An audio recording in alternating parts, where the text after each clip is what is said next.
So once again, thank you to the French Embassy and French Chamber of Commerce. And tonight's really about a night of exchange of ideas, of best practices, right, as well as of cultural sensitivities, hopefully. Tonight's theme is less excess, more access. All right, I have to practice that a few times. Less excess, more access. Less excess, more access. And it's really about what we can do in these times where energy is a scarcity, where, again, things that are happening in the world makes us rethink how we need to operate, how we need to practice, and certainly how we need to live as well. And just as I'm saying this, I think a memo has gone out to the whole country to use less air conditioning, right? And in this kind of weather, it might be challenging. But if we do, I think there's also a Go 25 movement, right, which is setting your temperature at 25 degrees, meaning possibly losing all these jackets as well, as we attain more energy efficiency. But what are you guys without jackets? You still be brilliant architects if a bit less handsome. Myself included. All right, so I have to read this because it's part of the theme. But across our cities, buildings, and public spaces, we're increasingly being asked to do more with less. Less carbon, less material intensity, less waste, and perhaps less architectural ego, right? Because we've moved away from that age into an age of, I suppose, even corporate as well as community sustainability. But at the same time, expectations have expanded. More inclusivity, more accessibility, more resilience, and more meaningful human experiences. Yeah, so this evening we'll be hearing for the first time from both, of course, Dominic and Marine, about their views and how architecture have actually explored. I shall not say the tongue twister, but it's that's what you guys signed up for, less in excess and more access. Yeah, more access. Yeah.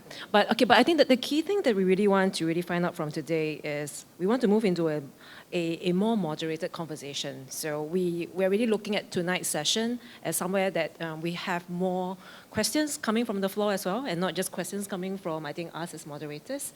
In fact, we are even asking the panelists to ask each other questions, if any.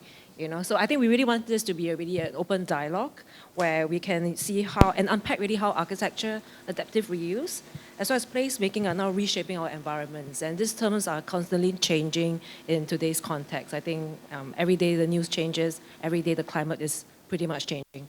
Yeah, so I think without further ado, we probably want to welcome and have our very first panelist today, Marine Share. I'm going according to... Notice you skipped the last part of her name, right? So I've been practicing this too, right? And checking with my French friend right over there. And it's Marine de la Guérande. Well, very nice to meet you guys. And as they say in your part of the world, enchanté.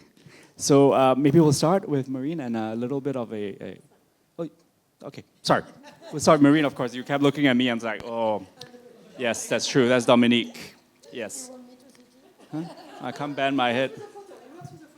I can see the screen from there, so it's perfect, yes. Huh? So we're loading your slides right up as you speak. Marine, not Dominique. I got the order wrong here, but let's go for it. All right, so let's start off with you. I've got, how much time have you got? 10 minutes, plus minus.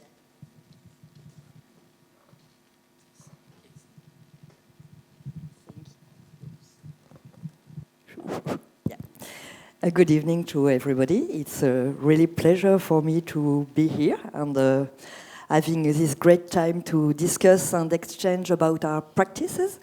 So I'm Marine de la Guérande. I'm the co-founder of Think Tank Architecture. We are a French studio based in Paris. And with my co-founder, who is running the studio for the moment in Paris, Adrien, we have... Our first statement was, I think, how we choose our name.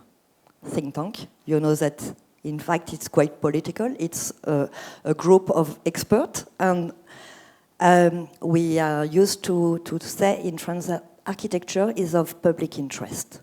So with this name, it's like a brand. We want to say that we are very committed to sustainability and comfort of people for their housing, their working places, the public spaces, whatever we can be asked to design or reshape. But the second statement is that we can't do it alone. we are in a team building. So sometimes different architects we are collaborating with, but also engineers, experts, specialists, and even our clients, which we ask to be involved in the design process. So, with this maybe too long intro, we used to say that 80% of the building we will be working or living with in 20 years are already built. So, for my generation, refurbishment, rehabilitation, transformation, it's the way we have grown up with during our studies. But how can we do it and still do contemporary architecture? So we have different approach topics I want just to share with you with the melting pots of projects. I won't be describing all the projects. But it's more like different topics we are using to define our approach, to make the planet healthier, to thriving communities in a viable economic way, and to uplift places and culture. So first is the already there strategy. We always work with the context. If it's architectural context, or so a built environment, but also sometimes intangible things like uses or memories of a place. The second thing is multifunctional devices. Each time we draw or make an input in a project, it has to have some different and numerous uses. Like when you design a facade, it's not just to protect from the outside. You can use it to naturally ventilate your space, to protect your intimacy, to protect your body safely, to protect from the climate, but also to interpret the fire safety rules or things like that. So each of what you see has different meanings, and usually we are dealing with bioclimatic and passive measures to regulate the climate in our buildings. The third topic is the implication of the order. What I want to say is each time our client comes with some need, a demand, but we always rephrase, re-question, and reply differently. It's a way we analyze the order to understand what is the deepest need of the client. And usually it's not what is as said or written in the program. Then, and because we are living in France, Paris, it's a country and city of a lot of heritage, even ordinary heritage. This is part of our history, of our culture, something we want to transmit to our children and the next generation. So we try to preserve as much as possible. And we are very convinced that even ordinary heritage has some is meaningful for the society. Then specific measures. We are committed to sustainability, but we are not focused on just one material. So we can build or reshape with timber, metal, concrete. It depends what is the program, what is the need, what is the construction site accessibility. So each time we re-question the structural and the technical measures we will put in the project.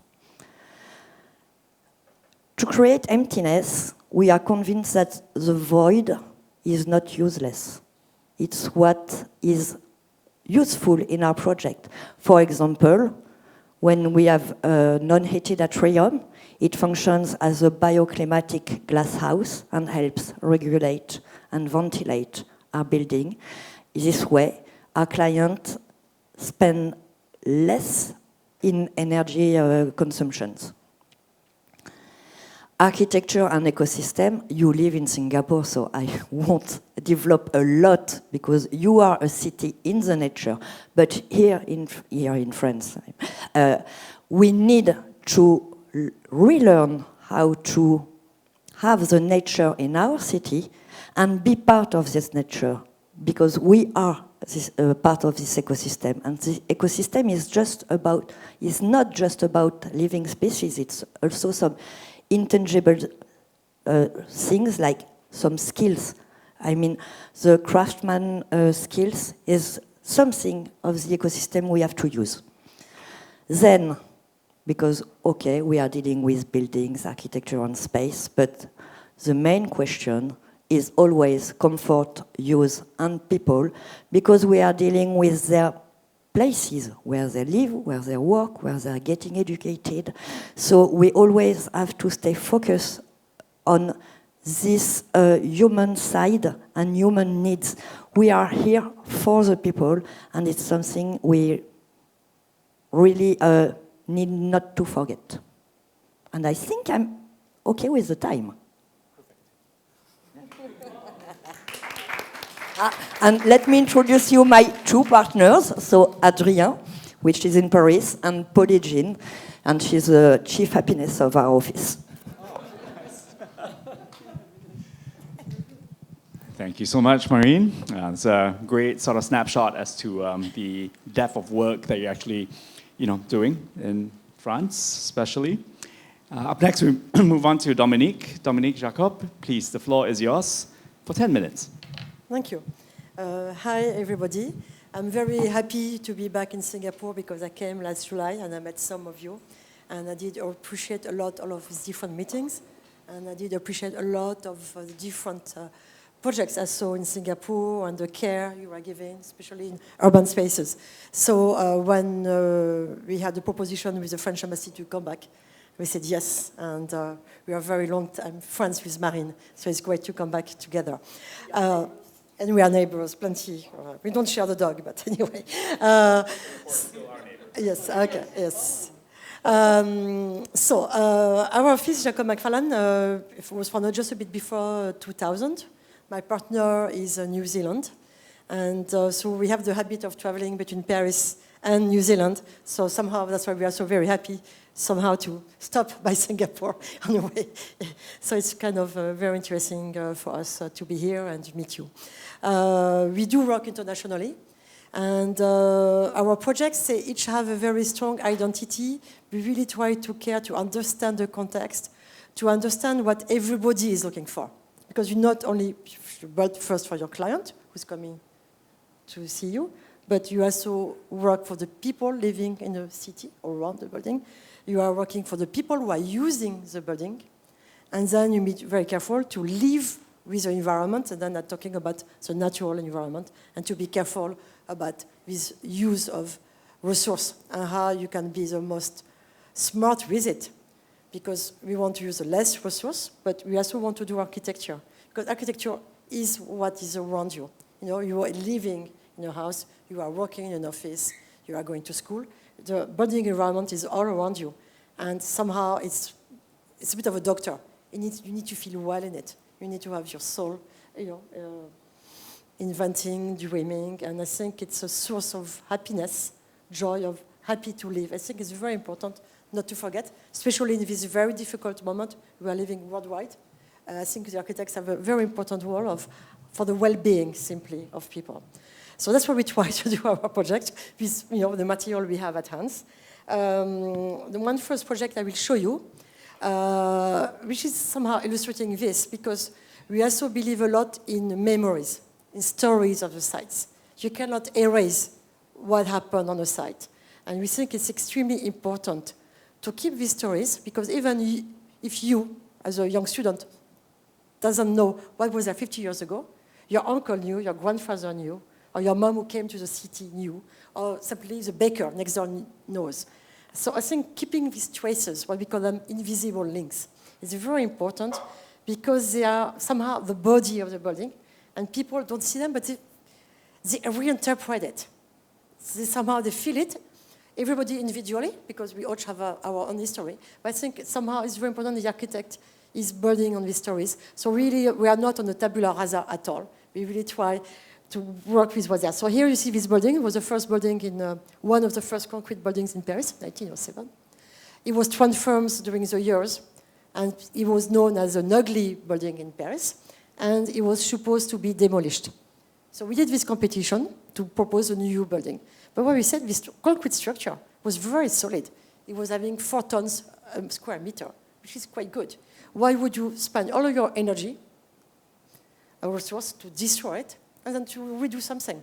So we said, no, what's interesting, we keep. So we kept all the structure, which is 10 meters, 7 meters 50, and then you propose something which is of your moment, of your period. So that's why we did this plug over, which is bringing a circulation above the river.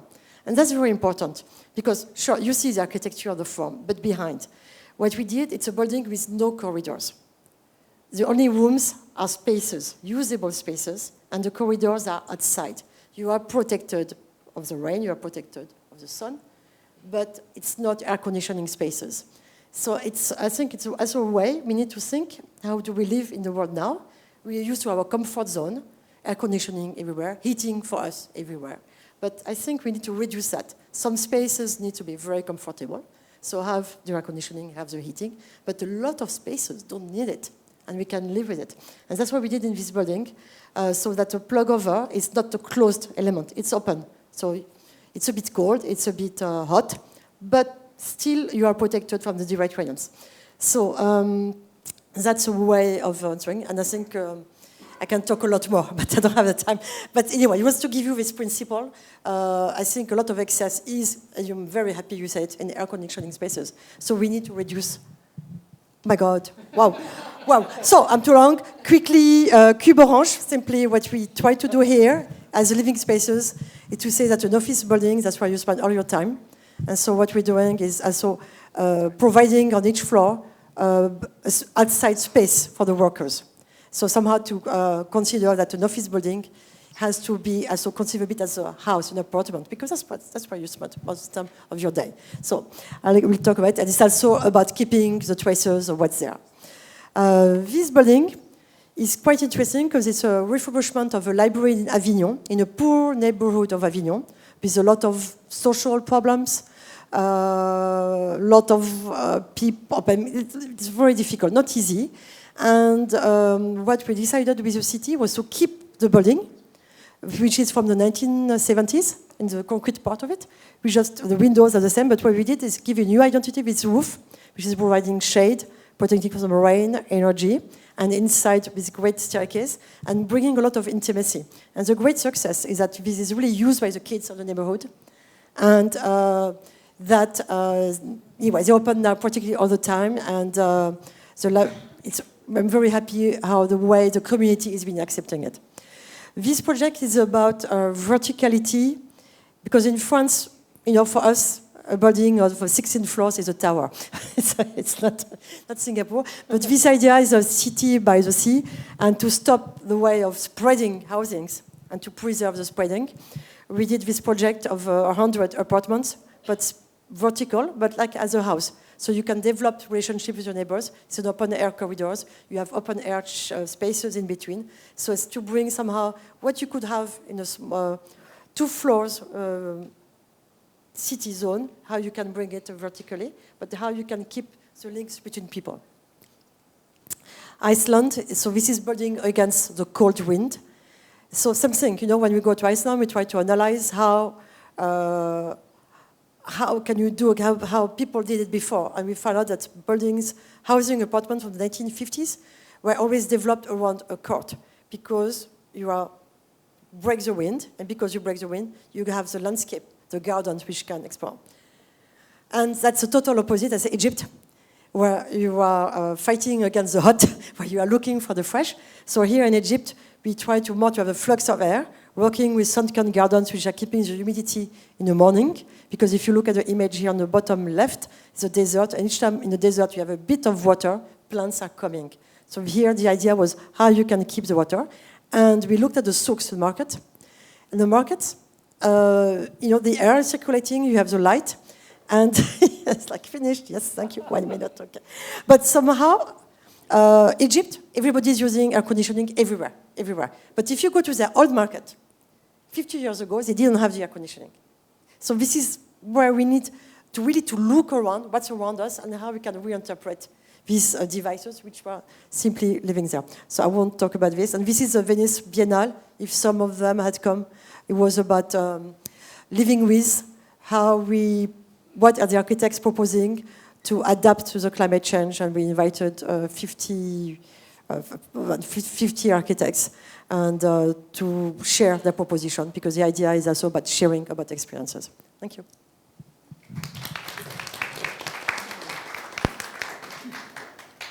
Thank you so much, Dominique. Up next, we've got Chi Huang. Thank you. Your 10 minutes starts No. now. No, but okay. Anyway, pleasure to be here, and wonderful to see many familiar faces and meet new friends. I already like both of them because without initially sharing what we're going to talk about, there's that convergence of thoughts and alignment. That's always the start of a brilliant friendship. So this idea, okay, I'm not going to put myself in a tongue twister. Less and more. I think this is also a chance maybe to throw out and share the concept of how architecture can play a role in terms of looking at restraint, regeneration, and inclusion. Because we cannot forget Mies' aphorism of less and more. Unfortunately, in the context of excess, architecture is clearly complicit, all right? Because we are part of this whole idea of overproduction, accelerated waste, and we are really depleting the environmental and our planetary resources. Unfortunately, we are also often associated with the concept of creating spectacles, trying to address more of the wants than the needs of what Marine shared, all right? So of course, the urgent task for us as architects in our works is actually calibrating not so much about doing more or less, but it's actually doing what is necessary. Because part of the idea here is also gravitating towards this idea of object-based, building-based, and architecture as imposition to talking about impact.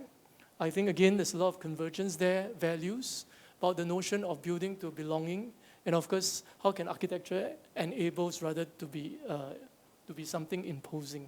Three aspects, I would say, experimentation. To start, yeah, you see? Yeah, okay, nice. You see, less erasure. I think the whole idea, of course, activating heritage, carbon itself can be, by saving, or rather less carbon intake, here we can create more memories. Because the idea here is if you're not careful, too much of tabula rasa creates this risk of urban amnesia. I think I'm actually suffering from that sometimes. I come to a place and it's like, oh dear, where is this? For an architect. All right, but it's just age, bro. Just aging.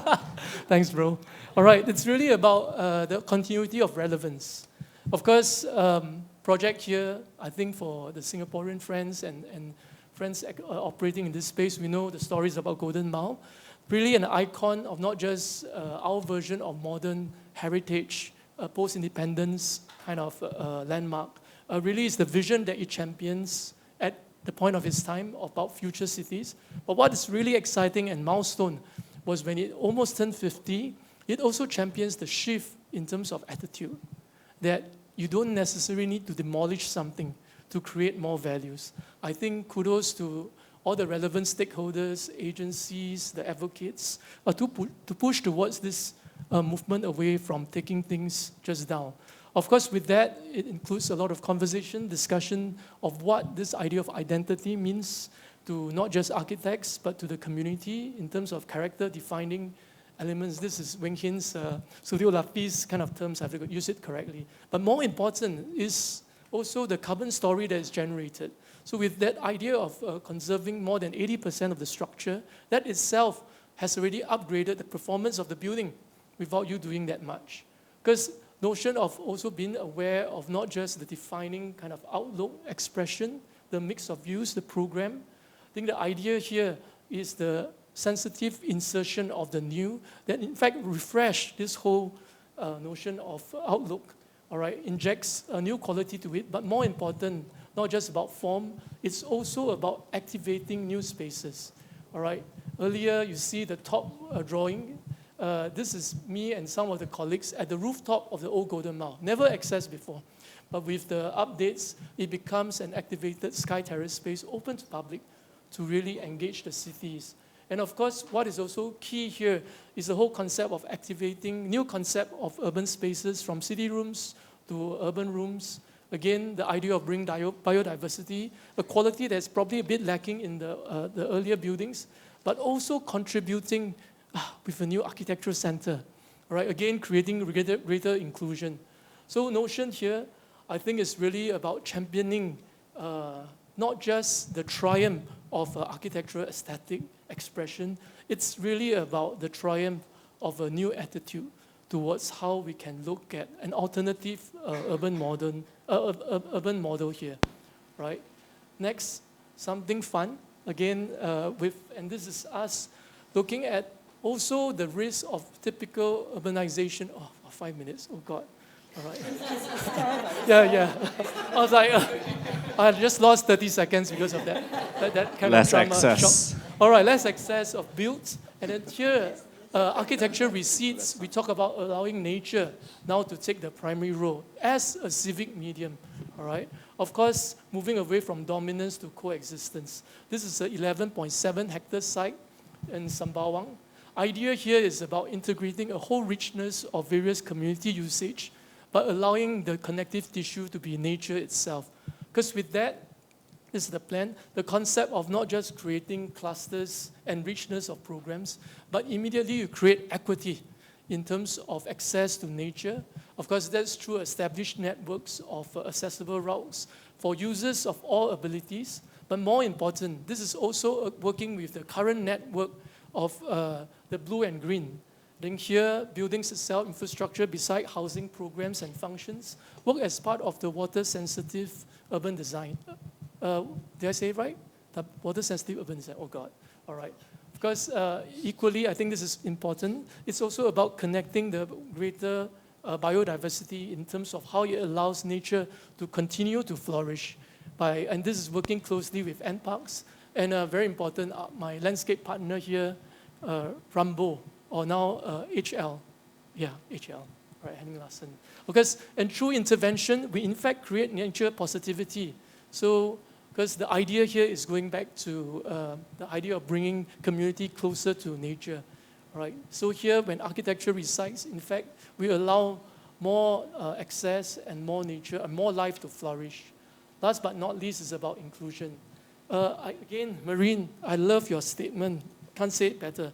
Void is not useless. Yes. And of course, this is really activating one of the ubiquitous space in Singapore, the HDB void decks. And then again, about lighter touch, intervention, less notion of placelessness, but they could be injected with meaningful programs.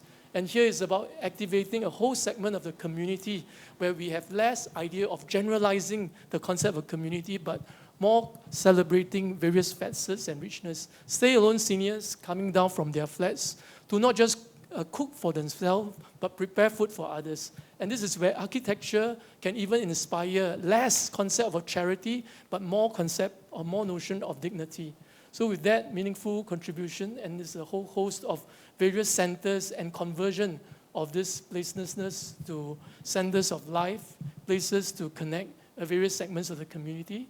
And really looking at the main theme with what hopefully we can move towards less erasure, less autonomy, less exclusion, to more of the opportunity, the capacity to create more memories, cultural connection, and really more viability for the entire, not just city, but society. Last statement, not always about doing less or more, it's really about doing what that matters. With that, thank you very much. 10 minutes. Thank you, Chi Huang. Okay, now we'll have Sunny. Yes, Right. oh, thank you. I see you putting the timer on right now, so anytime when you're ready. Okay, look, okay. I'm going to ignore you afterwards. Okay. Okay. Actually, I'm going to probably disappoint a lot of you guys. I'm going to actually be speaking about more from my perspective of architecture and not so much about RSP's work and all that. But I thought it's really a time where in fact, it's a platform for me to really try to reinforce some of these things or continue to reinforce some of these things that we see in Singapore. And you notice the word continue, right? I think this rethinking of our thermal comfort in Singapore has always been there. And I'm just really hoping to take this opportunity to do that. So, conditioning. If you have not noticed, I have deliberately not put in the word air, right? It's about conditioning of the body. I mean, the conditioning of the body to the sort of climate that we have. And I started off with this rendering, really not wanting to sort of like offend any sort of, architects or, but no. So it was really through ChatGPT where I said, hey, look, just come up with a rendering of a typical Singapore mall. And then this came up. So so I said, let's remove the canopy or the skylight above it, and this came out. And actually, you have a bit of a trace of that particular mall that we are looking at, if you notice it a bit. But I think the point that I'm probably driving across is how we have this big appetite for big shopping malls, and you fill it up with all the shops and the spaces, and with that it comes with a lot of aircon spaces, right? And I've got another image, but I'm just restricted down to that. Sorry, 30 slides here, but even 15 slides. Thanks. Yeah, so this was really the conditioning back then, and really it's no criticism of what our Prime Minister has done in the past, and it was really about that growing economy that we will have to be in. And so that's that, and definitely it's really just kudos to him to be able to bring Singapore to where we are right now. But that was really the conditioning, right? And so this is really just trying to push a point, right? That we are really having that sort of appetite to just keep on air conditioning our spaces and all that. And it's really a bubble, right? It's very obvious that we are moving from one bubble to another bubble. And that urban heat is, I hope it really drives the point that as we are building, we are seeing a lot of this urban heat, index coming up. I wanted to show this where we ask Singaporeans what this climate change would be like. And there's this particular one, it's a bit too small for you, but I thought this was interesting. I say something here, I try to save energy whenever I can. So what does it mean by when they try, right? So so you wonder what they do. They switch off the lights, but because of the climatic sort of conditioning that we have, we are always turning on our air conditioning, and it just gets challenging, right? We live in this hot sort of humid climate, and then we are designing interiors that's going like 22 degrees, 23 degrees. It is very obvious, yeah. And yeah, so I want to move on to this second part where really there's a lot of disadvantages that we have in our body, right? There's these thermal receptors that actually allow us to be able to regulate our body and to keep it within at 37 degrees.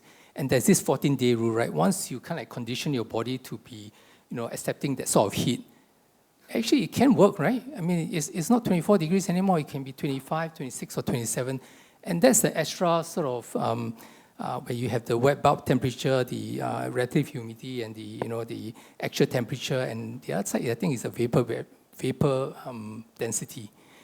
And they have decided, a group of engineers and scientists decided that in Singapore context it should be between that 23 to 25.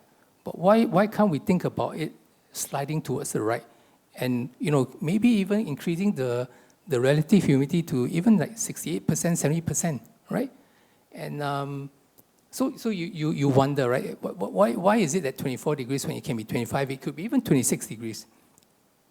So yeah, this was what Zirhan was mentioning. MSE, which is the Ministry of Sustainability and Environment, together with SGBC, they rolled out this 25, Go 25. This was rolled out in May 25, May last year, 2025.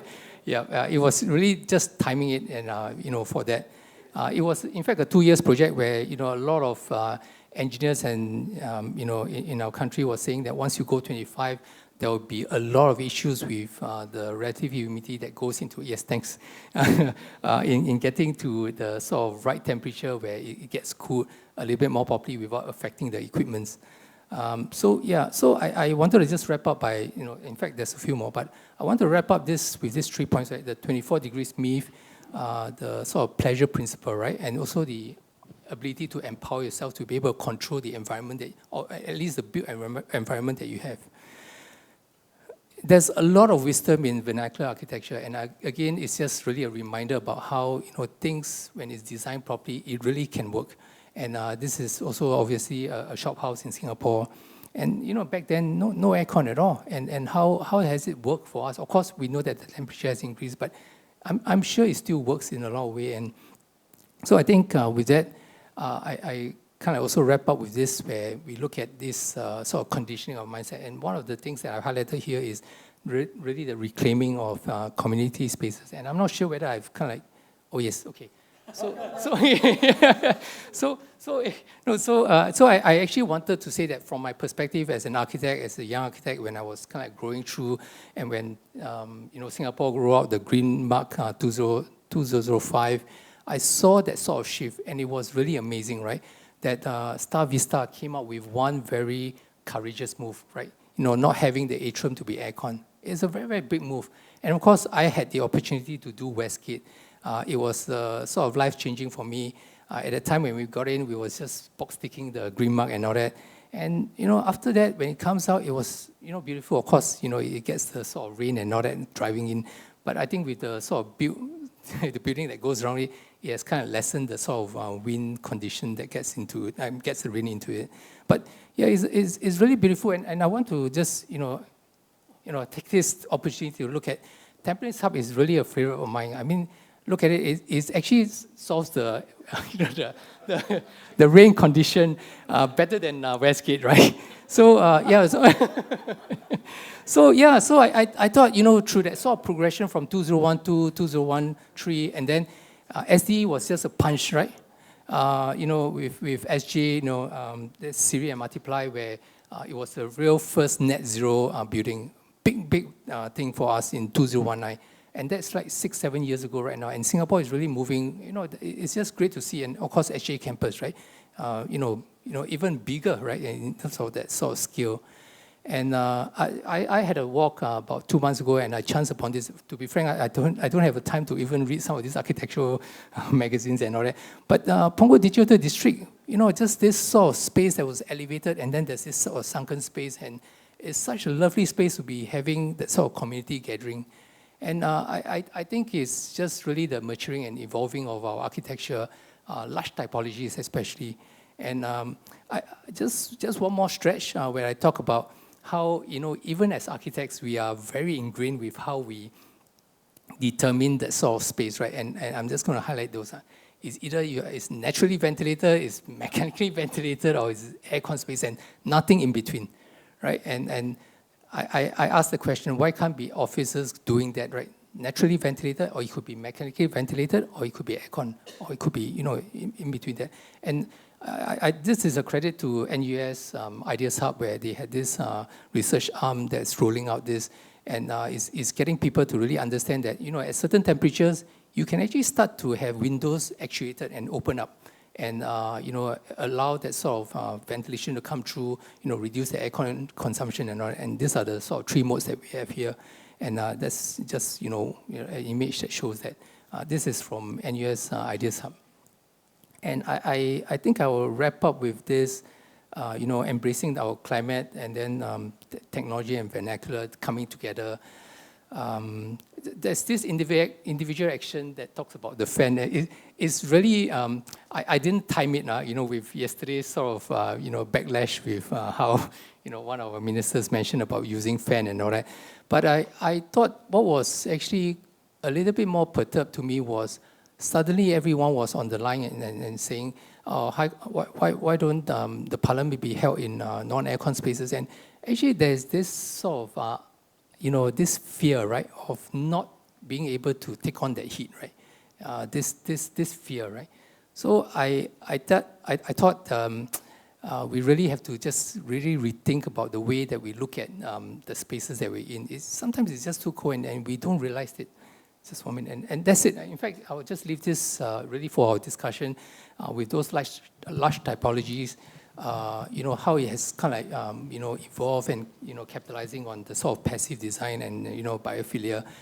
But more importantly is how it drives certain behavior in architecture, right? I mean, architecture that drives that responses and the sort of behavioral change that we have.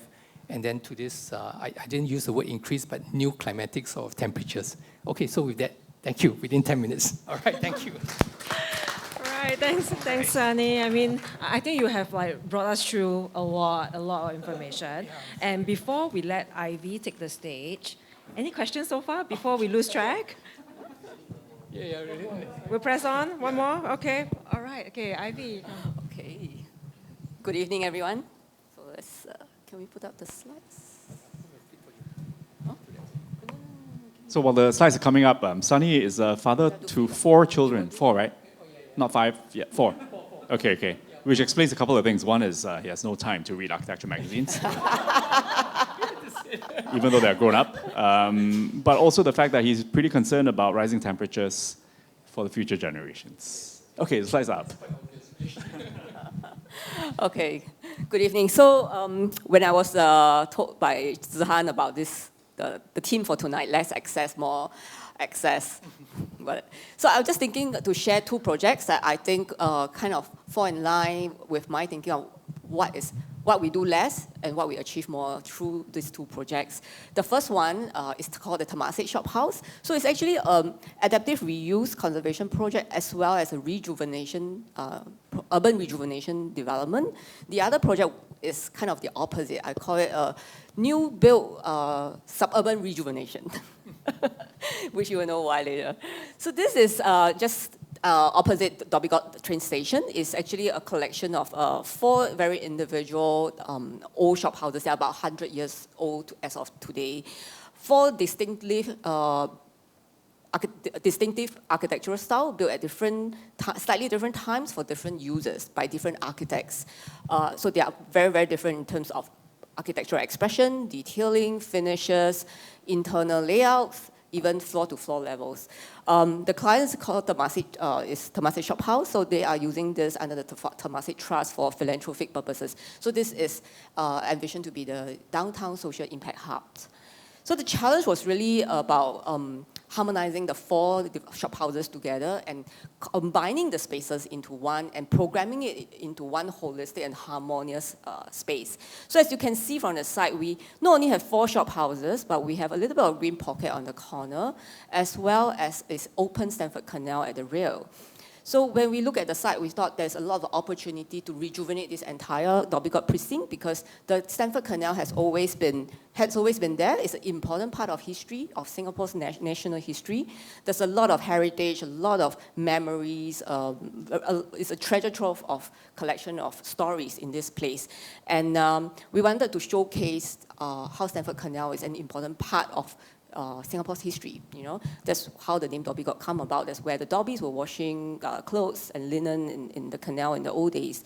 So the idea was really how we can rejuvenate this entire precinct. This is how it looks like when we first took over. 4 very different ones, the red, white, black and white, and green. The one at the corner, the one in red, SIA used to be there. Yes, once upon a time, yeah. So this is the front and the rear. I won't go into the details, but you can see the rear is really quite a very functional back of house kind of a forgotten service backyard. Yeah. And the idea of the conservation is really about the front is fully restored today, restoring to its original Shanghai plaster finish. When we took over, it was all colored, right, at that time. So they were all painted, plastered over, and we start to peel off the layers of paint that has been built up over the years. And we found that they were actually very beautiful Shanghai plaster by the craftsmen 100 years ago. It's amazing. And they were so well protected, thanks to the paint and plaster by the past owners, yes.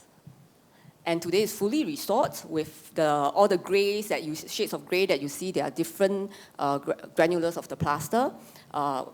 And we have combined and connected all 4 units, not just on the facade exteriorly, but also internally as you walk through the spaces. And as part of the conservation efforts, the idea of doing less, recycling more, using on-site materials, what we found, be it mosaics, tiles, how can we repurpose them onto building facade elements, onto pavers. Some of the tiles were amazing. They were all from Marseille, from France, and they're 100 years old, and they're still up there in place. That unfortunately, they are not, we have tested them, they're not suitable, the porosity is not good for another 100 years of longevity of the building. So we have to take them down, but repurpose them. And at the back of our shop house is this canal built, and today is, if you visit the site, it's beautifully decked over with a new urban space, new urban park. And thanks to my landscape partners, Henning Larsen as well, HL, we have worked together to collaborate on this beautiful piece of urban park. And so the shop house, the park becomes an extension of the shop house space, and both indoors and outdoors, giving people, the community, easy access to the space, but also access to greenery, access to public space. Yeah. And the real, if you saw the earlier image of how that whole backyard, service backyard image, but we wanted the back to be, since it's going to be a park, we want it to be a new frontage, a new front. So it's a contrasting front to the Orchard Road frontage because that's fully conserved. I can't touch the grey colors. But the back, we really wanted something really quite vibrant and energetic and fun. So the colors start to come in. But when we were looking at colors and materiality, it was also quite a struggle because there's a fair bit of greenery. We want the green to take central stage, so it's the foreground. But when we look at the building facade as the vertical element, we're looking at what other materials is best from a sustainability perspective. We avoided the use of aluminum because of carbon. We deliberately used a natural material, terracotta, in echo to and homage to the clay roof tiles that we found on site. So we developed this lattice-like structure cladding element that is also drawing rhythm and proportion from the existing back facade, where there are lattice windows, pocket windows, and that kind of harmonizes the entire rail today. So this is a photograph taken recently. You can see some of the Marseille roof tiles has been repurposed as cladding materials. Yeah. And that terracotta warm color kind of becomes a statement and a new image of the shop house rail today, which is actually harmonizing all the green and the whites and the warm red bricks, red gray, reddish color. And I think as part of a community space, the idea is designing such that it's accessible at all levels and at all fronts, so the space really open to the community at all times. They come in through the front, the rear, the corner, anywhere, and it's barrier-free. And the spaces are is excessive. There's a lot of wide open space. You can use it. They're free to use. The kids can run around. They can play, jump. There's no constraint. I think it's that freedom to be able to use a public space. Yeah. Some of the interior shots. And I think this is the most lovely space this is in the last unit, the red building that we saw earlier. So this is on the 3rd level. When we first took over, it was all covered, ceiling over at 3 meters height. They were trying to reduce the amount of air conditioning in this tall space. But when we peep into the ceiling board, we're like, oh, this is amazing, the space. So we expose it. Yes, it's a large volume, but I think we were because it's also a SLE Green Mark Platinum shop house design. So working with our engineers and designers how to balance, actually it's about balancing thermal comfort. So the idea is to set the temperature at 24, 26, conditioning the people, but with hybrid cooling, adding fans, mixed mode, so that people slowly get adjusted and acclimatized to what is aircon. Yes. So the other project, which is SJ Campus, thanks to Sunny for showing that earlier. This is what I call the suburban rejuvenation project. So it's a very urban building, but situated in the suburbs. And the idea, this is our, is SJ Sabana Jurong's headquarters. We were previously located in Bukit Merah, so we had to relocate to a new campus. The idea of the new campus is also where we can house all our 14 different entities under one roof. It's also a catalyst for JID. JID stands for Jurong Innovation District. It's an area which, this is the site in the far west of Singapore for our friends from Paris. This is how our neighborhood looks like, right? I have the NTU, Nanyang Technology University. I have Cleantech Park, CTP, where SJ campus is situated, Jalan Bahar, Bulim, and Tengah. And you can see the landscape is a lot of high-tech manufacturing, R&D, IHL. The residential areas is actually quite far from where we are. So my neighbors are all very techy type, manufacturing type of things. So, and Cleantech Park has always been, there's a cluster of buildings, but it hasn't got, JTC has been trying to rejuvenate that space so that it becomes more lively, more dynamic, bringing population in. So the idea of SJ campus going there, we're very different. We're not techy, we're not high-tech, we're not manufacturing. We're a group of consultants, architects, engineers. Is to bring a 2,000 number of creative innovators and engineers into Jurong Innovation District. Is to really change the landscape and the mix of the people, rejuvenating, catalyzing the entire neighborhood and bring different kind of ecosystem to that district. From a secondary forest that it was, bringing an very urban element into that space. Today, it has become a very urbanized SJ campus. The level 1, this is the level 1 plan. You can see that it is a full 24/7 public realm. So the idea is that the end of our campus is connecting directly into the Tawa station, which is under construction, so that it becomes a thoroughfare. And by the fact that I'm bringing 2,000 to 4,000 population into this space, it will actually activate this entire zone. Yeah. And with that level 1, we have activity generating users.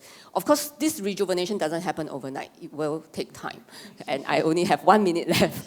So I think the idea of the campus is more than just an typical office building. It's giving people and workers, the users, access to space, access to daylight, access to greenery, which you can't find anywhere in the downtown Singapore. You have access to your cubicle, but this is plenty of space. And I think that's the luxury and how everyone is enjoying the space. And I think what has changed, how it has changed us is the way we work, the way we collaborate, and giving us more access to human interaction, human connection, because you see your colleagues wherever they are in the corridor, and in the park. Thank you.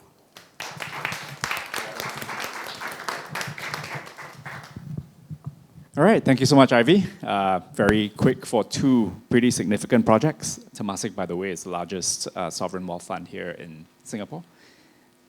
Private, public, maybe a bit of both. Affiliated. All right, so maybe open up to the floor for any quick comments, any quick questions. This is a bit of an immersive theater concept where you also get to decide what kind of questions are being asked. Otherwise known as a roundtable. Anyone? We know that a future city exists or is existing, is unraveling. In that way, right, how do we then, pretty much shift clients and policy makers, from a build new mindset to something that let's transform the existing, let's make something better, let's think out of the box, you see? Because I think in everyone's discussion today, I think we touched on that, but how would you actually do that, given your reach in the arenas? Before I explained how we challenge the order of the client, the demand, and try to understand his needs. I think we also have to understand that our clients, how they function, what is their business plan, what are their constraints. Not in order to obey and just apply and reply simply, but to challenge it, we have to compensate, to give more. For example, one of the projects I was showing and the one I presented 1 year ago here in Singapore is it in a Parisian context, urban dense architectural context, with a 100 long yard. So the building in the backyard is too far for the firemen to access. So firemen, they want to go to the building with the truck, make a U-turn, and leave, the fastest as possible. But at the bottom of the building, there are two ancient workshops protected by the Commission du Vieux Paris. Commission du Vieux Paris is a very old institution who wants to protect heritage, even if it's very ordinary, so they are opposed to any demolition. Your client just wants to do the more square meters because he wants to rent it very expensive. And we architects, we had to analyze everything. And when I was showing this picture of the double facade, for us it's used for thermal and climatic regulation. But because we thickened the building of 3 meters, finally the distance for the firemen was acceptable. So the buildings at the bottom were protected. And we put on each side of this garden winter some fire stairs, open outdoor, so no problems of smokes or things like that. The client had this winter garden, so more square meters.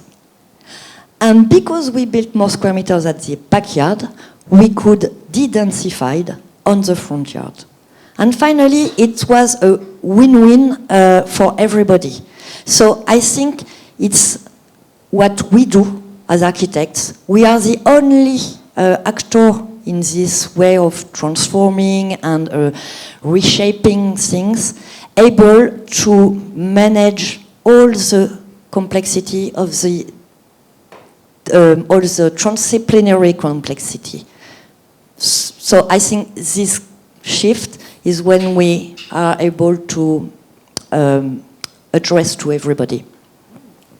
Yeah, thank you. I think a lot of the issues that you've just mentioned are experienced by many of us in the room, despite the very different contexts, right? So certain things are certainly very universal, right? The preservation of what is already there, the adaptation of what is new, and the need for fire escape, right? So I notice you keep a certain joie de vivre, a certain happiness about how you carry yourself and also how you design, how you practice, right? So how do you constantly maintain that? Maybe a bit more of a personal question. How do you constantly maintain that in the light of all these different challenges, like the competition projects, as well as some of these preservation challenges, and maybe even challenging questions from certain members of the audience? I was never afraid of challenge. So when I was 20, I moved to Japan when nobody in France knew some Japanese architects.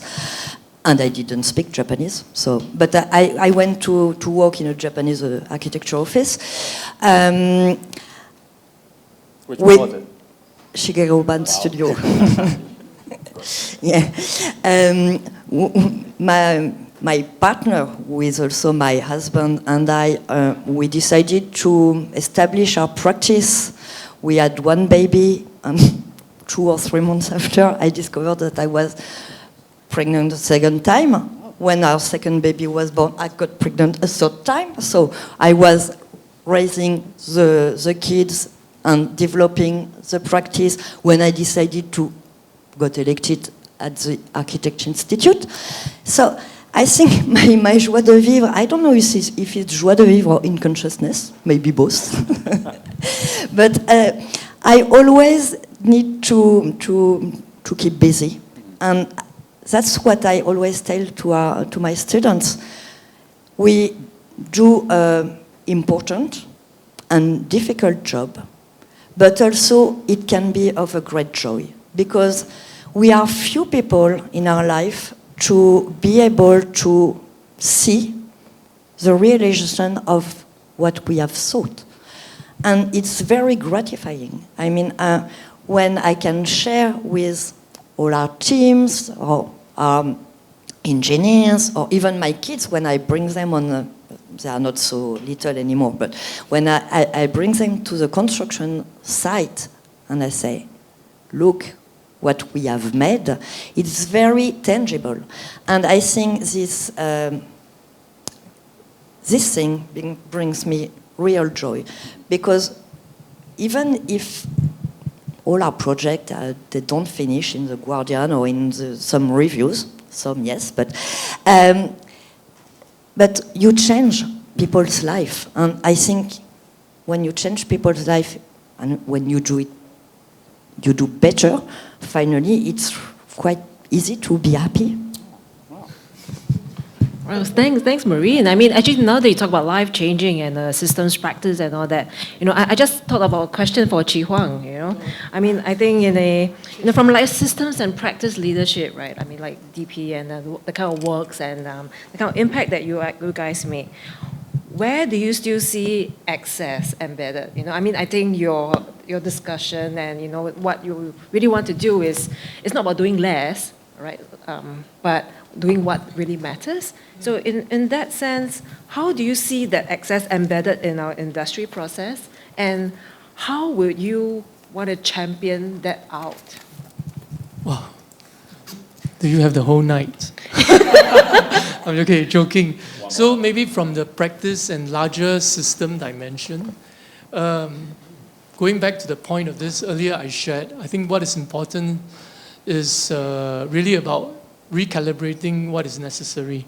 And actually the primary aim there is about, hopefully through that we can recover the whole aspects of civic and cultural agency that's really behind the purpose of architecture. So the part where excess or too much of it in our space, not really, I think it's about, not so much about design, philosophy, ethos, but it's the thing that distracts us. It's overproduction of information. I think there is this aspect of our profession, I think it cuts across globally, where it's all about transferring risks, liabilities. And end up we keep producing information. There's this whole part about volume, then precision. And then because we are distracted with responsibility of those nature, we end up placing more important thing in terms of second priorities. I think if we have a choice, of course the other aspects is favorite discussion. Again, I'm sure, ask anyone in the room, we need another few nights. I think access in terms of procurement framework. Yeah, the way current procurement model drives is a lot of silos. And with that, because you fragment responsibilities, end up as consultants, stakeholders, everyone is looking at optimizing yourself, but you don't look at the optimization of as a whole. I think the key, again, message here is how, as architects, because we are always told by clients, especially when there's an issue, hey, you're the lead consultant, right? You're the lead consultant. So to really push towards really these aspects of reducing and moving from more to what is enough, so that we free capacity to do greater, better things, to think, and make every aspect of our work more useful.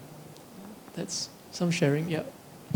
Thank you, Chi Huang. And I think during your time as the president of Singapore Institute of Architects, I can't remember which years that were, but I really enjoyed being on your council, to be honest. Not because you're sitting here tonight, I honestly did, because a lot of the push towards a more unified submission systems and also a unified, I'd say, authorities management system actually came during that term as well, right? So you had been thinking about less access all those years ago. Next question to Dominique. So speaking of time spent years ago, about 20 years ago, myself and many classmates purchased a book, and that book was called Archilab. So anyone in the audience still have that book? It's still sitting on our shelf. Occasionally we browse it, and I certainly browsed it again when I realized you were coming to town, right? So Very inspirational. I think a lot of style in terms of the architecture was also taken. Of course, all we had was a book as opposed to a conversation with you, right? So it certainly inspired generations of architectural students, and just wanted to thank you for that, right? But the real question is, all those years ago already, when you first started setting up in the early 2000s, the work very clearly challenged the existing typologies, the existing, I'll say even style of what one would define as French architecture. Right? So how has that sort of kept on over the years with all these changing movements from deconstructivism now towards a more sustainable architecture? I know you showed a couple of examples, we'd love to hear a bit more. And in the context of maybe less excess, what do you think architects need to unlearn first? Yes, it's more than one question, senior question. It's great. I'm going. I'll start the end and then I come back in the back.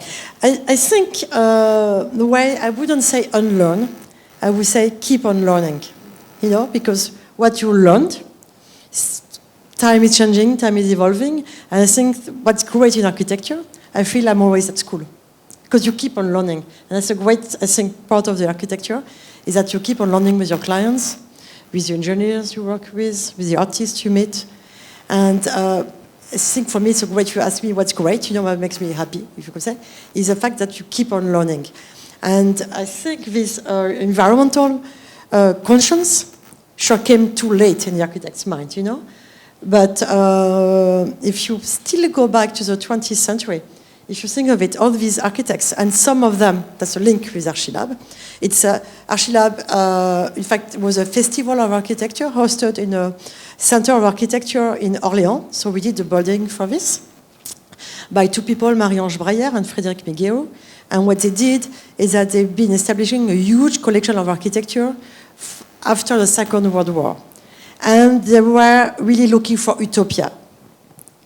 It was not majorly unbuilt architecture, but it was people raising questions. So there's a lot of projects by Claude Parent, you have projects by Peter Cook, I mean, I could name James Wines, you know, did all these sites. So all of these treasures are in Orléans. And what's very interesting, you're asking the question, I don't know if you know, is that the exhibition we did in Venice for the Biennale, which was on climate adaptation, and for this exhibition, we wanted to ask architects, what are you doing? We didn't want to ask architects, what are you thinking you could do for climate adaptation? But the question is, what are you doing now? What is a reality? Because that is the question. You can always say, I would like to do this, and I would like to do this. But what you need to do now, we have the conscience, things are going very fast, is what are you really doing? So that's what the exhibition is. So it's very different from Archilab, because Archilab was about great drawing, great perspective, great models. And these projects, and we have one project Marine, we have been inviting architects all around the world, because we also think that this subject is not national, but it's global. So we all need to share our ideas, you know, expensive projects, poor projects, big firms, small firms. We think we all add a stone to these subjects. But what I'm getting on when you're going to Archilab is that we've been putting together so actual projects, which we are asking real client, real project, real budget, and next to a utopia project of the 50s and the 60s. And in fact, you realize that a lot of these architects were having interesting ideas about climate change, which didn't really have the name of climate change. But for example, there's a project by a French architect called Guy Rottier, who did an office building with a protection, a shield against pollution, and how to filter pollution to get clean air for the office building. And this project was from the 60s. So what I'm trying to say, I think the subject is not style. I don't care about style. I think the subject is about society, what is a society has to face it, and as architects, we are mediators. And I think that's very important. Then to go back to Archilab, it was just before 2000, or around 2000, it was all the discovery of all the tools of computer. You know, BIM didn't exist yet, but a lot of these architects were experiencing. And still it became a useful tool. So, you know, we cannot throw the stone, the baby with the water. I think what we need to do is keep what's good, what's interesting, and we need to have the humility to keep on going and to keep on learn and to keep to address the society needs. Wow, thank you. All right, it's great hearing from you. From humility, we move on to humidity, and that next question would be to Sunny. Sunny, by the way, is co-chair of the SIA Sustainability Committee, and he's also the SIA representative to the Singapore Green Building Council. That's right, yeah. For the past 2 terms now, Yep. and therefore key also to some of the, I would say, policies that they implement and recommendations, including Go25. And you alluded to it earlier with conversations around engineering and condensation, right, and air conditioning. So with Go25, how would that actually deal with 2 things? The fact that, well, natural wind speed in Singapore is still quite low, given how built up we are, and the fact that humidity is still quite high, right? So what are the things we can do to actually, I would say, in your words, actually, adapt and manage these sort of climatic changes? I think it's not very different from what I was trying to allude to or to say. I think actually it's really a question for all of us about how we look at architecture and what are the things or intervention that we wanted to bring so that we can get our, our citizens, our residents to be adapting to it. I'm sure there's a lot of ideas out there, and there's so much to learn from each other. I think I like Dominic saying that we are always learning, right? It's not relearning, but learning.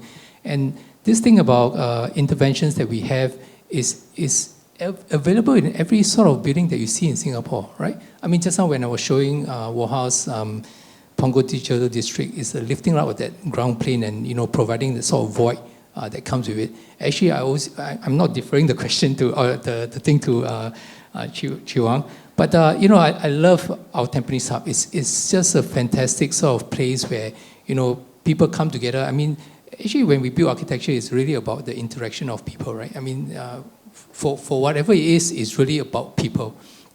And I think in trying to look at that sort of policy side of things, we are always thinking about how we really make certain spaces more sustainable. And that's true, the things that we have just gone through. I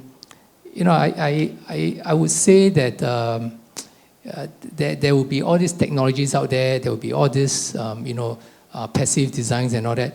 I would love to be able to see that we are going to be having renewables powering the entire Singapore, but we know that it's going to be a bit of a challenge. It's going to be even maybe up to 2050, and it's a very difficult subject that we talk about, right? Singapore don't have that sort of land space to be able to have that sort of renewables, and we are going to be having to purchase it from other countries and all that. But when it comes to that point, then actually we would have that luxury of, say, having that aircon backup again and things like that, because those will be really on renewables. But it's really understanding, do we need it, and very much about the sort of subject that we're talking about, that sort of excess that comes with it. How do we sort of reduce it? Look, I can go on and on. I'm just going to stop here for a while. And yeah. So we'll come back to you. Okay, thank you. Yes, Trisha. Trisha, yes. Changing voice. So actually, I'm just trying to gather a few core points across, and I really want to catch a few keynotes. What is enough? Learning from passive architecture, both Egypt and Singapore, or even Southeast Asia, and what matters the most, right? So I think a lot of solutions, I think, is from really the traditions and the passive architectures or around the world, actually. And I think one more thing, I think your slide, Sunny, was biophilia. I think there's a lot we can learn in nature, but we tend to see nature just as trees and shrubs and whatever we see as our landscape designer define it, right? But I think there's a lot of principles that nature has survived over thousands of years and all, that we just need to we need to move creativity towards that connectivity or collaborations with nature, collaborations with the traditions, not just as conservation on the skin, but really truly understand what heritage from our traditions in this region is really about, and how the Malay house, you just lift out the whole house. It's actually that concept. Lifting out the whole house is nothing new, but it's been there, right? And it works. It works and tested. And I think tradition, one more thing, is heritage from the people. Our traditional heritage around region, I won't say Chinese or Malay, I don't bring in ethnic groups, I don't think that's the relevance, but how we have lived has worked. We have less to spend, less in excess. We have no choice but to work within what we have. sometimes the access, like what Chi Huang said, is very confusing. It's not a question I'm trying to pose, I just want to share my thoughts. And sometimes we forget that at the end of the day, as creators, we are serving the people. We are not serving the building, right? Our building is the platform to serve, right? So how is our platform serving through the creativity that is going to shift beyond just aesthetics, but beyond not just functional, but even more access, I think, diversity of people, especially in Singapore. Let's speak up more for the special needs also in environment, which I'm quite the space I'm in right now. For the special needs environment, that's very lacking right now. And statistics are also increasing with more and more special needs people in, not just in Singapore, globally also. And they don't have no space, they have no space to go to in most cases. And it requires a collaboration with operators. So architects, we cannot stand alone anymore. If we want to create more access, we need more collaborations beyond architects. We have to collaborate with operators, to FM, to even Jurong Town Council, the whole entire policies and all, to bring even more access to understand the needs of the people. Yeah. You know, Tricia, I cannot agree more, and I won't add to it, but I wanted to just acknowledge the work that you do. I think it's really powerful. Maybe you want to just share a little bit about the initiative that you have, and try to. Sorry, not my show, like. Yeah, no, I know. But I thought it was really interesting that you have now also maybe in some ways included the sort of special needs people, right? It's fantastic, really. So a bit of goyo tonight. Goyo means a selling point. I also sit in the CSR committee together with KK here. So we're also trying to bring in more social conversations into the architecture space. For the special needs, it's because most support overview-wise for design or policy-wise supports anyone before 18 years old. Before 18 years old, they are well taken care of. Anyone after 18 years old, the whole environment that we are creating right now is for the neurotypical. So the neurodivergents are usually not as part of our consideration. Then what is true inclusivity, I ask? What is true inclusivity? It's not just saying I add seniors and I'm inclusive. I add, physical disability, I'm inclusive. It doesn't work that way. So what is true inclusivity in design sense? I think that is the more access that we are lacking in Singapore right now. I believe that not enough design consideration is there. And also, I think it will allow us more creativity in terms of architecture also. I don't think we need to take care of the special needs. I think there's a lot we can learn from them because what they need very much is very fundamentally, socially and neurologically. And that learning can inspire us to more design. So some of the research work that we're doing right now. Yeah, so Tricia, just wanted to add to what you just mentioned. Because like at the shop house, right, when we were doing the design, so there was a conscious effort about, because that was the first iteration of the shop house. So over that time, we have observed, and with the client's input on how different groups of people actually use the spaces. Because they bring in different diversity of crowds, be it young, old, and from different groups, be it immobile, people with disability, or kids with autism. And I think even for staff, right? Some staff may have slight autism, which you do not know. That's why people need to go to a quiet space to just let go or just be there. And so in the course of design, a lot of this input was gathered through the client on how design of spaces actually impact the neurological of the people who use the space, be it texture, colors, space, volume, temperature. So there's always deliberate effort to create spaces for different groups of people, individuals. Yeah. Yeah. Okay. Sorry, can I, or am I being ignored? Thank you. I have a couple of responses, okay? Because I find this roundtable, and especially when architects, we get together, we talk, the kind of influence we have actually is very, very limited. Okay, so I have 2 points. One is in response to Sunny Chong about 25, whatever. I think there is an issue about people, humanity as a whole, taking personal responsibility and agency. Okay, I want to ask Sunny Chong first. When you said you can get used to 25. Is your home aircon? No. Okay. No. Sure. No. Every room. No. It's obviously aircon, but you use it sparingly, right? Doesn't matter, Yeah. okay? I think that is very important because my personal experience, okay? 30 over years ago, when I had a group of friends, about 10 of us, and we are all couples, and we start having kids, and everybody start having aircon in the house. I was the only one who refused.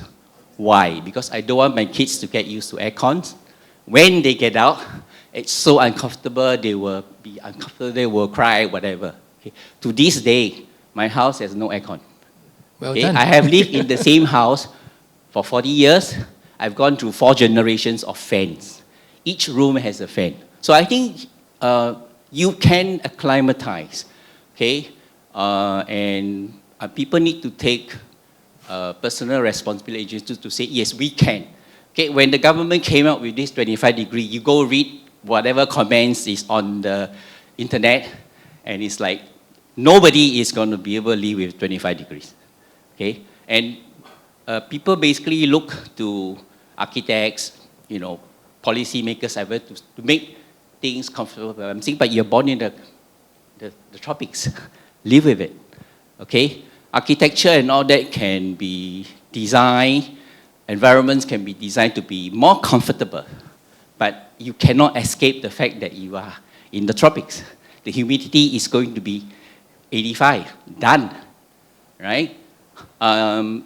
Second point I want to ask is actually talk about stakeholders, okay? I think all the stuff that RSP and all you guys have done is great, but I think it's relatively easy to implement in Singapore because the biggest stakeholder, the government, has buy-in, okay? And policies, etc., are designed such that you can make that happen.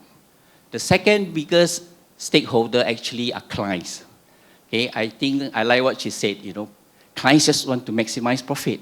Give me more GFA, because that's my only reason to be in business, right? So stakeholders are important.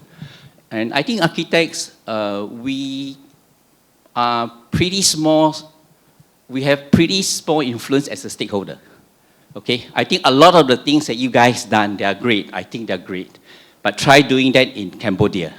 Try doing that in Vietnam. Try doing that in Laos, okay? My practice, basically, I specialize in Vietnam and Indochina. I can't even get my client to implement their own simple, low-grade sustainability guide. Zero, okay? And then when you build, I give an example of projects like we do in Cambodia. There's this place called Diamond Island. Okay, we discuss with the client, sure. What do you want to do? What's the regulation? What are the planning parameters? We meet the client.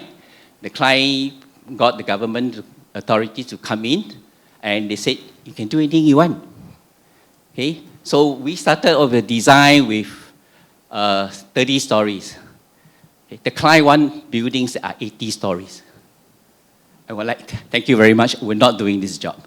Right? So what I'm trying to say is that, yes, we have agency here a lot in places like France, Singapore. I think Singapore is actually a great place because there's a lot of leadership in terms of the sustainability climate, right? But I'm thinking, is there more that we can do?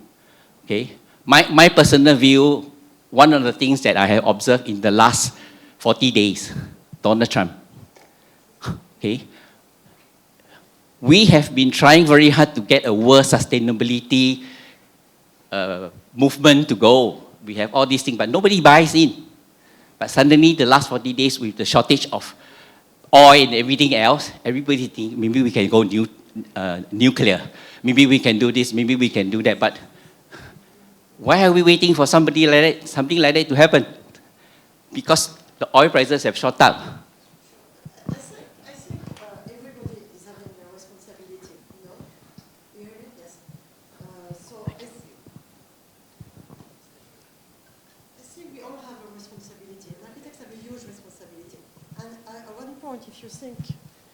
point, if you think that somehow the stakeholders that you are dealing with cannot really answer your expectation in terms of sustainability, and they're just keeping on building more offices with aircon, more houses with aircon, you know that this is going to become obsolescence very fast. You know, we have a stock of buildings, offices building in France. People don't want them anymore because now people want sustainable office. You know, they want to open the window in your office. They want to have a wellness, chosen material which are healthy for you. So society is evolving. So we need to be very careful because you don't want to build stuff which is in 5 years is going to be trash. And I think we have a responsibility. If it means a bit less work, we need to assume because we need to show to have that responsibility. And then I wanted to come back to what you said and the image, I think it's you, I'm sorry, when you showed that Malay house, the section. For me, somehow less access, more access. Is also trying to look back because this section, it was very intelligent. You know, it showed really how you have to adapt. And I think our role is to look back at these sections and see how you can reinterpret it in doing 20 floors, 15 floors, whatever. But we need to do that. And I reacted because the pavilion in Venice we did this year was outside the construction, was under renovation. So we were in nature, and we did raise the floor. And the floor was going all the way to the Venice Canal. It's very hot in Venice and very humid. But because the floor was raised, it was a metal transparent, kaibuti, you know how you say, a grid floor, a grid. It was just like a frame. It was kind of open air, you know. Right. And all the air coming from the water, going from the earth, climbing, it was like a ventilated airspace. You were having like 6 degrees difference between the outside and the inside. You were covered by the trees and a bit of fabric. You had the air. It was very hot. Venice in August is really terrible. You were well. So you can find simple solutions. What we need to understand is what is the need of the people coming to us. They need to feel well. We need to be inventive enough to provide systems where you can do the link. And I think the 21st century is great for the architect because it's an obligation to reinvent ourselves. You know, I think in the 20th centuries, last part of the period, people were applying solutions, techniques. They were making money very fast. Now, we need to spend more time, scratch our head a bit more, and trying to find solutions. Just, to go on with what Dominique was saying and to answer to you also, I think one key word tonight, finally, is adaptation. You were speaking about body adaptation, going 25. In France, we have another challenge. In winter, it's to not heat too much inside. So, for example, at the office, because I was told this in biology lesson when I was much, much younger, the ideal temperature for our body is between 19 and 19.5 degrees Celsius.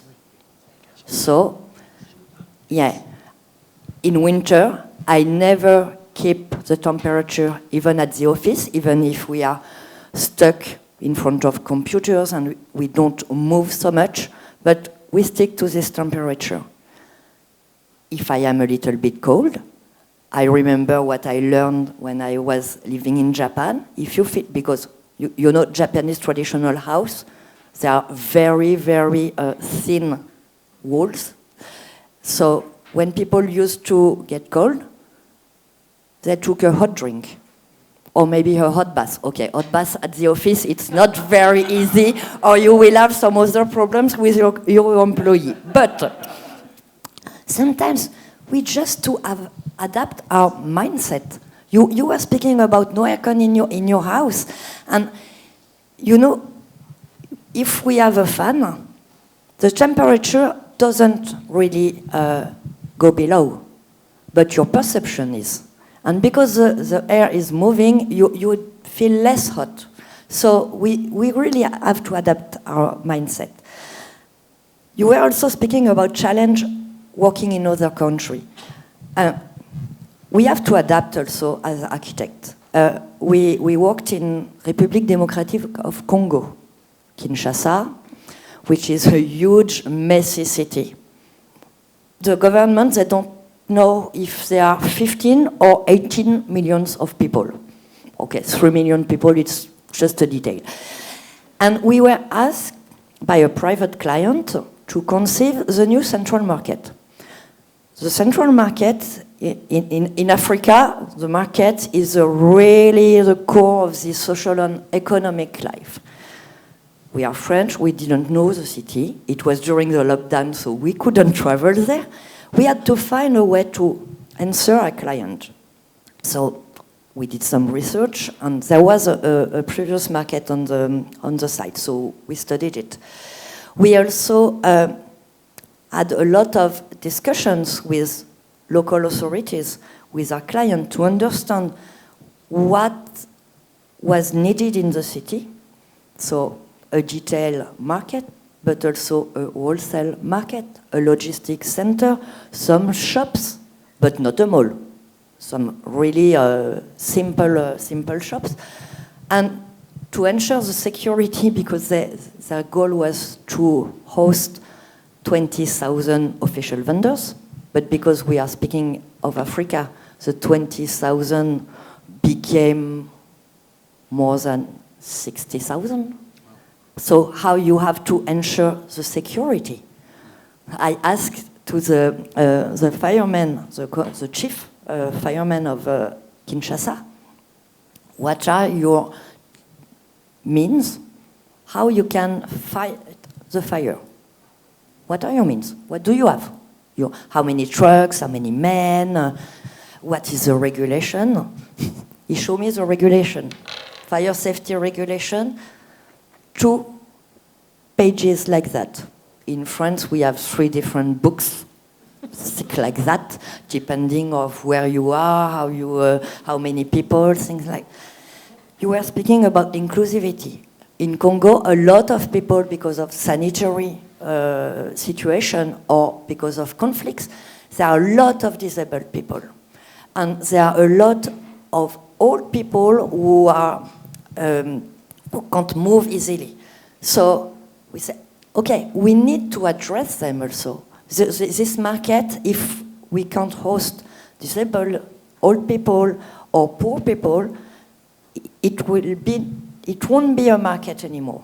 So how do we do?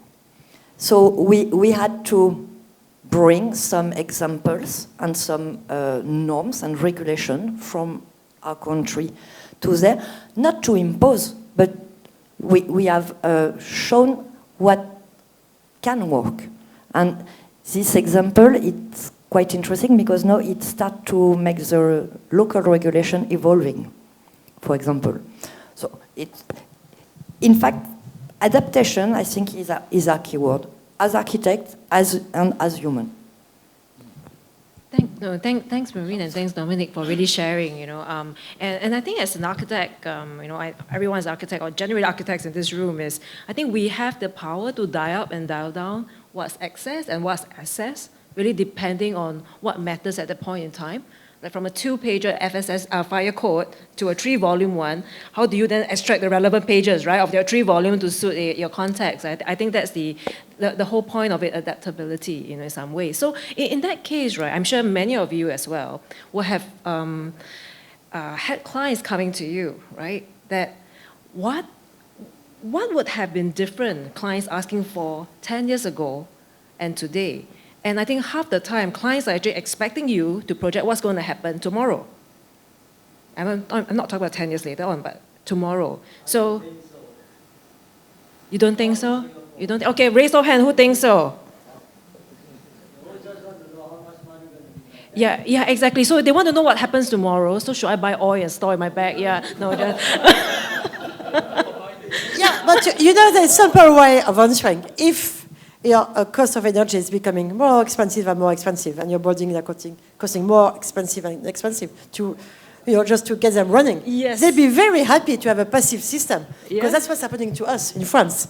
You know, that's why we do big isolation, so you spend less money on gas, you spend less money on petrol, which the prices are raising. Yeah. And who's paying for that? It's us, Yes. everybody. You know, Exactly. as people living. So now people in France, they don't want what we call passoire thermique, you know, because they have enough of paying too much money to have enough of a comfort zone. So they do want something where they have flow of air, double transpiration, you know, I mean, all of this kind of passive system. Look at that. And then when I was saying that architects, we can shift the things. For example, in Egypt, where I showed you the project, in the program, we have 400 rooms for students, dorms. And the program stating 400 rooms, 400 bathrooms, 400 kitchens. Okay? And each room is, it's like 12 to 15 square meters, you know, just a small unit. You cannot do transversal air system with such a small space with 400 rooms. You know, the building would be like a big snake. I mean, so what we propose to the client, listen, you want us to have bioclimatic, you agree with that. That's for the apartment. We propose we stop having these single unit dorms. We do collective housing. Collective housing, you share the kitchen, you try to minimize the number of bathrooms, not always easy, and then the whole apartment is 2%. And the client will say, well, great idea.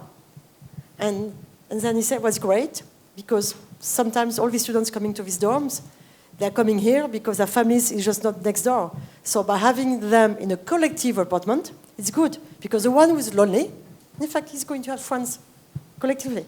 So you think but I think 20 years ago, maybe we would have just take the program and do the 400 student rooms. So that's where we can change.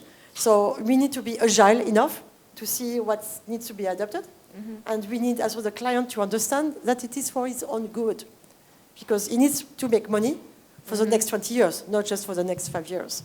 And I think you know, people are changing their mind, and I think the clients are also changing that. Thank you, Dominique.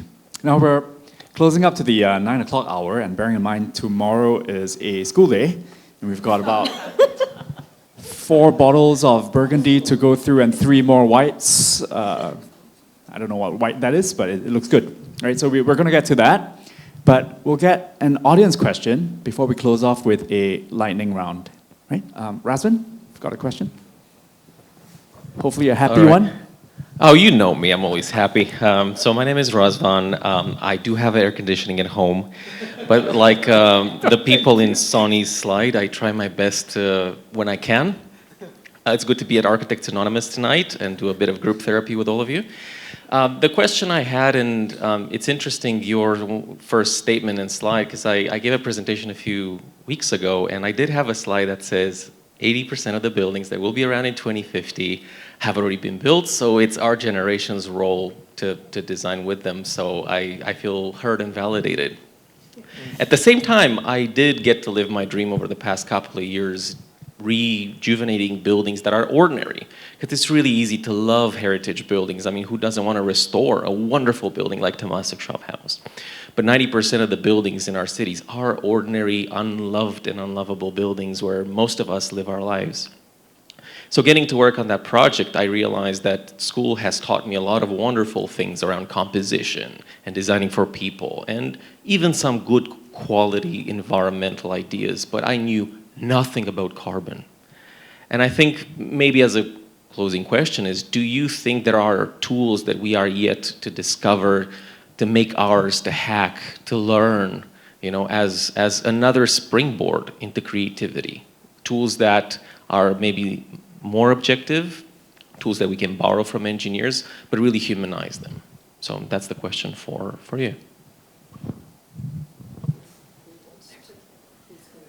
You're holding the mic.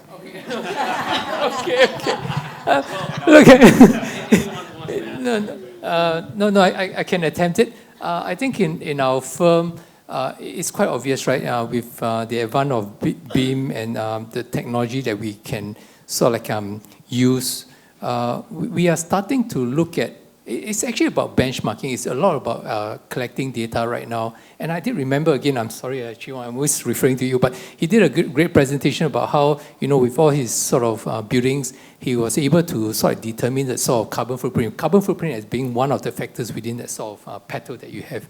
But I think as we go forward and as we look at all these beam models and where all these beam models with each of these elements that you put in, you're going to be able to extract the information so quickly that it will start to drive the way that you think about carbon. And we are now experiencing this right now with UWC. We were quite fortunate to kind of win the job. And we actually started to be very serious about putting those, carbon footprint numbers in it. And what got us very, very interested was, really waking up to this whole numbers that we were seeing that we could actually start to have, this idea about how we maneuver away from some of this carbon. And of course, there's all this in the market right now where steel can be also, zero carbon, if you go through electrification of the furnace and all that. But until then, I think with the things that we put in concrete and put in steel, we are starting to really look at how this can be really reduced. Even by reducing that sort of 30, oh no, not 30, about 30 cm or 30 cm of that sort of height requirement, you can shave off a lot of carbon if it's really across a very big footprint. So I thought that was what we are kind of heading towards too. And I'm not sure whether I've answered your question, but it could actually be even more than that, right? And I'm going to leave that question to anyone that can pick up this. Yeah.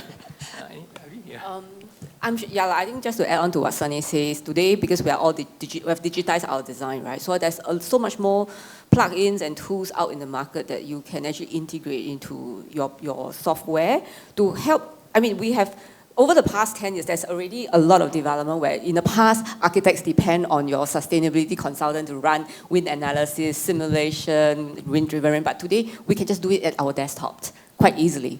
After you've done your design, just with the plugin, you put in your parameters, you can do quite an initial, broad, high-level analysis, and you kind of we can validate our design quite easily.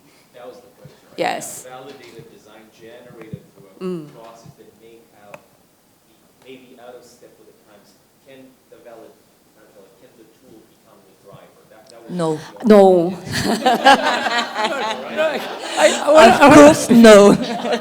No, I think... No, but Razvan, I think Razvan, it's great that you asked that question. I think it's really that utopia that we want to head towards. So I want to quickly say that Singapore can be rather unforgiving in the way that stakeholders have on us, and that every single sort of GFA that comes with it. But I think with that little sort of nudge that we would bring our stakeholders towards it, that parametric design that you are kind of alluding to could really happen, right? I mean, it's trying to prove to a point that actually, what do you prioritize? Do you prioritize the sort of, obviously, the aesthetics or the sort of space requirements, or how the space requirements changes with the way that you start to look at carbon footprint as a driving denominator? I want to say that, we understand the word design to cost, right? There's this phrase that we are now using in UWC, design to carbon footprint. So where we have a sort of limited sort of carbon footprint that we want to set for ourselves as a bit of a target, and then we look towards it. And then I think in some small ways right now, we are seeing some of these spaces starting to transform. Instead of using a big sort of theater, we could actually, or in fact, a small theater of two or so, you combine a bigger theater that has a lower carbon footprint, and that changes the way that our client looks at that sort of space. Are they able to sort of accept this one bigger space rather than two small spaces that can get that sort of carbon footprint a bit more? So yeah, I think that's great. Yeah. I'd like to explain quite briefly why I said no, with a simple example that will speak to everybody here. For us, carbon footprint now is just another regulation or constraint, like the fire safety regulation or the regulation for disabled people and accessibility. If you I don't know how many architects we are in the room, but if, sorry? Yeah.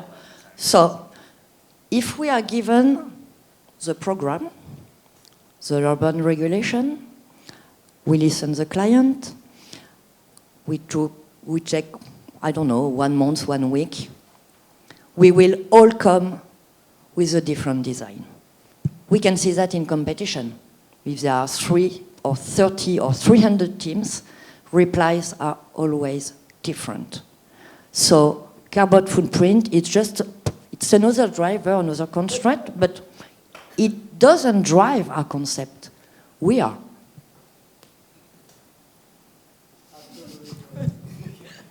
Han, can I respond? My own belief is we already have the technology, the intelligence. It's just whether collectively we have the wisdom. I mean, I go back to my sharing. Again, the diversity of thoughts just within this room, the kind of service as a whole community. I believe our aspirations and about the future, our visions are all in the right place. But I'm actually more interested in what is inhibiting us as a community to achieve that. So it's actually about how do we create conditions to break silos? Because sustainability, while we can push, I think like that gentleman mentioned, it is not just a pure endeavor by architects. You need the entire system to work together. So the preoccupation, and especially, wow, this is the goal for SIA. I think this is the part where our role, at least as architect, not just in terms of advocacy, is like Tricia, like many of the team members here, or the leaders here, is about being activists. Your own personal space. I also have aircon at home, but it's at least 25 degrees. Because I grew up without aircon, it's just my better half. She grew up with 18, so we managed to find in between. So 25 was a good spot. Yes. So but I think it's from our own individual capacity. Then when you talk about team, you talk about your practice. I think it has to start local. And then the whole idea is how do we continue to advocate and really push and drive for this idea of collective stewardship. I think that's very important.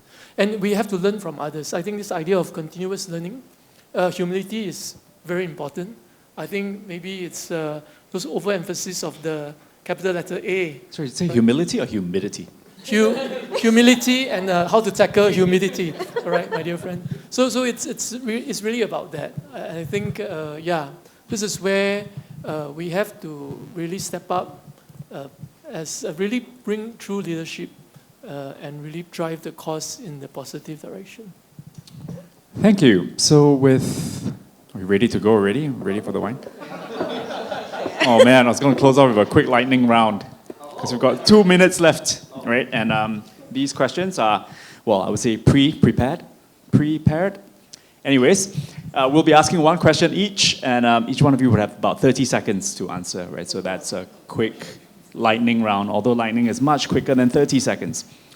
I'll start off with Marine, right? What is one asset typology most ready for reinvention?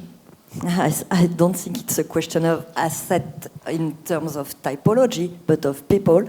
So one reply, we are our clients' assets, architects. Oh, we are our client assets as architects. Wow. Wow, okay, that moves me in a very different way. All right. Okay, next for Ivy. So, one emerging user expectation shaping design. Excessive dreams. Excessive dreams. All right. Let's turn these excessive dreams into accessible ones. All right, Dominique. One design principle that the next generation must hold on to. I think I already talked about that tonight. I think keep on looking what's around you and try to work with what is around you. Sunny. Okay, one overlooked ingredient, right, in making places both sustainable and memorable. You had many pictures ChatGPT gave you as well. No, I think it's really community spaces. I wish that, in fact, the utopia would be that the community spaces would be really not climatically controlled. It's all natural ventilated. Okay, right, thanks. Lightning quick, lightning quick. And Chi Huang, drawing back to your previous experience with SIA and current experience as well, one institutional change the profession urgently needs. I think this was it. Wow. Maybe I'll go back to related to the topics here. There's a saying, the greenest building is the existing ones. I think if we can work towards this attitude, that adaptive reuse is a default, we are probably heading the right way. Yeah. Thank you so much, everyone. Let's give it up. Yeah, give a round of applause to all panelists. Marine de la Grande, Dominique Jacob, Xia Chi Huang, or in French, Xia Chi Huang.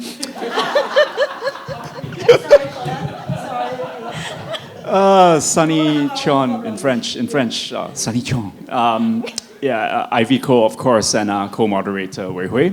But thanks to you guys, the audience, for sticking through this for 2 hours. Thank you for the very active conversations as well. There is food and drink to reward you for it. The food must go because we don't want any excess at the end of the night. Yeah. Thank you so much to the French Embassy, right?